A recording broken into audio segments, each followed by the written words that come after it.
Hello, I am Joe McDonald and this is Big Mac's Battle Blog. Yeah, another kind of interesting day today. My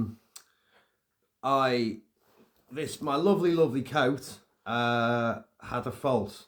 The zip was really weak and shit, so it broke yesterday, which pissed me off greatly. So I immediately looked where there was a haberdashery / tailor in Kherson, dropped it off there, and bam, they've done it. And like they had it finished last night, so they must have just not had much work on and worked all day, and they've done a great job. Even added some buttons to the so there's not as much force on the zip when I'm like moving around and stuff like that, or if I've got like cramming body armor and stuff under it or over it. So impressed with them. They wouldn't accept a bonus. So yeah, I'm going to have them make one sock, a sort of combination body warmer / body armor. I'm going to take him in tomorrow and get him measured up for that. I've got some spare ultra high weight molecular polyethylene, which is a bit like Kevlar. And yeah, I'm sat cross-legged now because I'm cold. So yeah, we're going to get one sock fitted for his winter jacket and some body armor tomorrow. That's cool, Yeah, and then went into work. We had a load of monitors turn up, which will be used. Some for like individual drone teams, and others for a secondary control room that we're building in one of our new bases. So that's good stuff. They're all being checked out by our signals and electronics people now. Make sure that, there isn't a secret explosive device hidden inside. Yeah, fucking hell. The advice I get in the comments sometimes, it's like, be careful, like, guys, we are careful, yeah? It's a bit like, advice like that is a bit like when you're doing something really dangerous when you're a kid and you're really focusing on it, like climbing a tree or riding your bike really fast down a hill, and your mum just starts going like, Joe, Joe, Joe, Joe.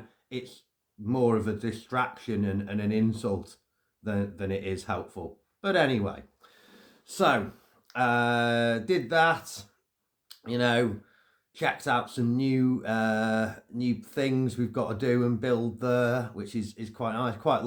I don't like doing full-time construction work, but occasionally getting the tools out and making a place nice and making the plans for it is good. Like doing that sort of thing. Yeah. Now, as I mentioned in earlier video recently, I will soon be going on a short trip, not a holiday, but a trip away from Ukraine to a, as of yet, unspecified European country, where I'll be speaking at a number of private events to some very sort of high-end important people, including defense industry people, high-ranking military people, and now, from what I've been told today, some ambassadors from various countries, some pretty significant countries. So, that's, again, pretty interesting. And I've been getting emails from television, major television, not just little production company, but like main television channels in this country, asking me if I'd like to do an interview and stuff like that. And the person I met in Kyiv who's arranging all of this is speaking to them, my handler, as it were. So that's all pretty cool. It appears all this hard work with the channel is being noticed by people and is paying off. Now, there's always a double side to things, isn't there, with everything. Now, I got in today and, got back, took one sock for his evening walk, and got in, cold and tired, made some food, and thought I'll sit down, I'll just try and find something on YouTube to watch because I've cancelled my Netflix because it's fucking just watching stuff I watched 5 years ago on there. And they haven't updated it much, have they?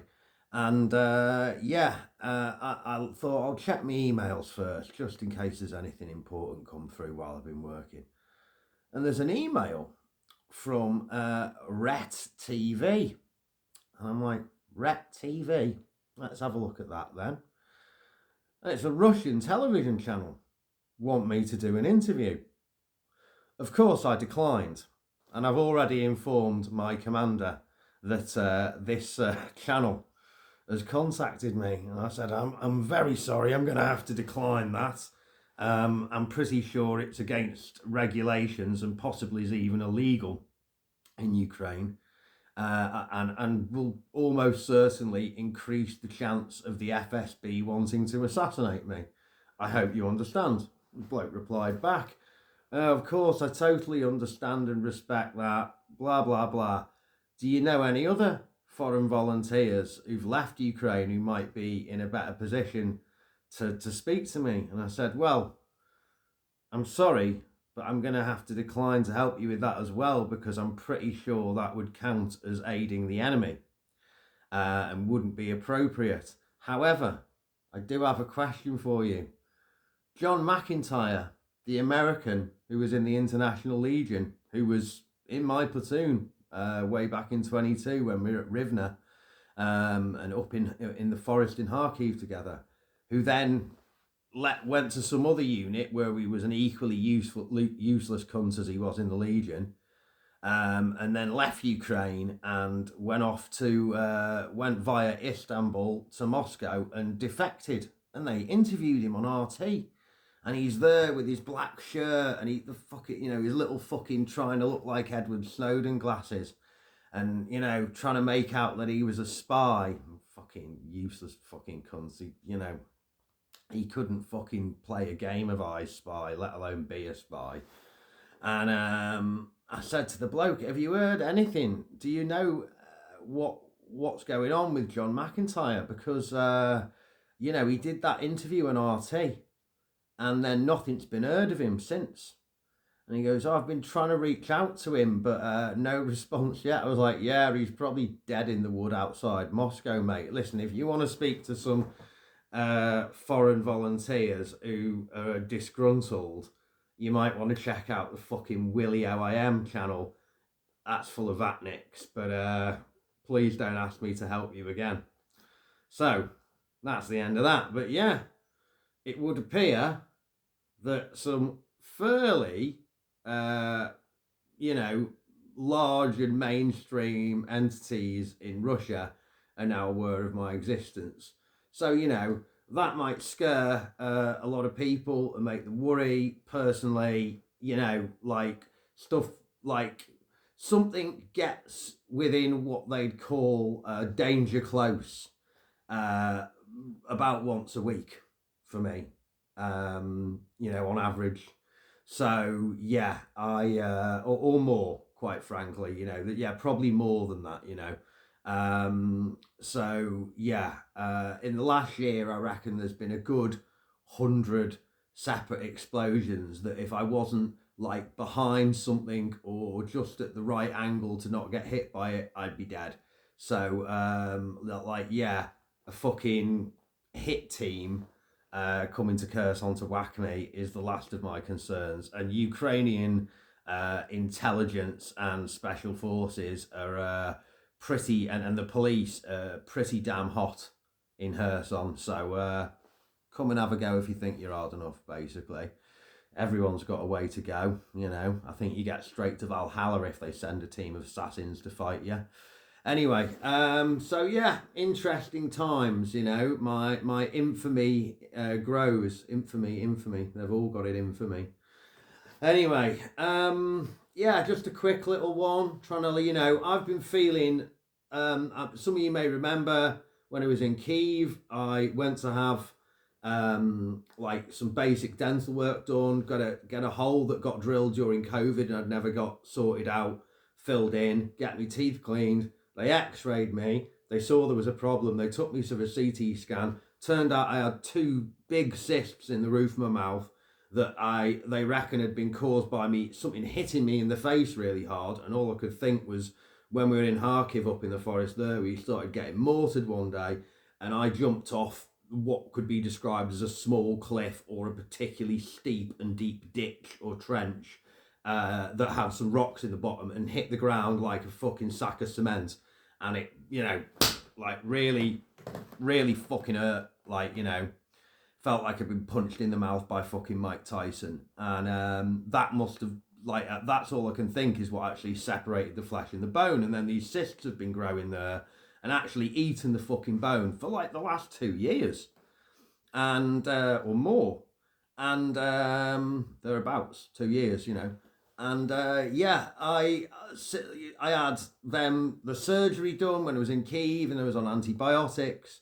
I went for another CT scan recently. They said they were way, way smaller than they were before, and I was still feeling kind of a little bit sick all the time. So I decided to self-administer a 5-day course of amoxicillin, the same medicine they gave me last time. And I came off that the other day, also because after having to clean out this drone school that had loads of black mold in it, I got a chest infection. I was like, it's definitely time for a fucking course of amoxicillin. And I finished that about 4 days ago, or about 5 days ago, suddenly, when there's this burst of content as I've been making every day. And I feel fucking great. I feel amazing at the moment. I thought, I didn't know I've been sick for the last 2 years. I didn't know I had cysts in the roof of my mouth. So, I just thought, like, maybe I've got some PTSD and that can make you feel kind of depressed and low energy. Maybe it's just because I'm 40, right? And I'm 41 now, and this is just what life feels like when you get to your middle age. You fucking feel hungover all the time, even when you haven't been drinking. And of course, during this time, I've been blown up loads and have had, like, multiple concussions, contusions from explosives, especially at the start of this year. There was a really bad period. And then, around September last year, I had a particularly nasty mission I went on where we were just pinned down by a tank for fucking 9 days and getting heavy mortared and shot up by a tank that was a very accurate gunner every day for like 9 days. How we fucking survived that, I don't fucking know, but we did. And I've been recovered. I now feel like pretty much recovered, but during this time where I've had the infection in the roof of my mouth from these cysts I didn't know about, I've also been recovering from a brain injury. Now these two things are gone, I feel like a fucking 25-year-old again. I feel great. I'm going to go and join the gym. I've got like extra energy, Even went on a date with just a coffee, nothing too salacious, but went on a date with an attractive human female the other day who works in the medical profession. And trust me, there's literally only about 20 or so attractive women left in Kherson. The only other females in the city are like grandmothers and young children. Everyone else has gone. So how I've managed to find and successfully ask out the one who was left who isn't dating a fucking captain or a major, I don't know. But clearly fate's shining on me at the moment. So this is all good stuff. Happy Joe. Anyway, just a quick one. Keep the content rolling. It's goodbye from me, Joe McDonald at Big Max Battle Blog. And as always, to our pro-Russian and Vatnik listeners, Idina Hojzalupa.